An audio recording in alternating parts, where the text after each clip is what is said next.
पीपीएचआई emergency rescue 1112 की माहाना report के मुताबिक मकरान कोस्टल हाईवे N10 पर सितंबर 2025 के दौरान कुल 56 ट्रैफिक हादसा रुनुमा हुए, जिनमें 87 अफराद जख्मी जबकि 3 अफराद जाँ बहक हो गए।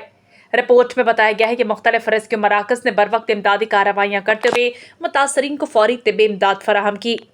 लियारी रेस्क्यू सेंटर ने 13 हादसा में 27 जख्मियों को रिस्पॉन्ड किया जबकि एक शख्स जान की बाजी हार गया।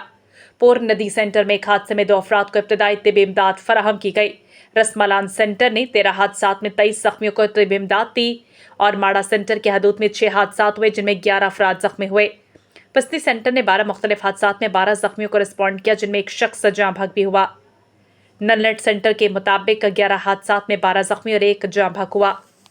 रिपोर्ट में मजीद कहा गया है कि रेस्क्यू 1112 की टीमों ने तमाम हादसा में बर वक्त कार्रवाई करते हुए कीमती जानों को बचाने और जख्मियों को फौरी तिब्बी सहूलियात फराहम करने में कलीदी किरदार अदा किया।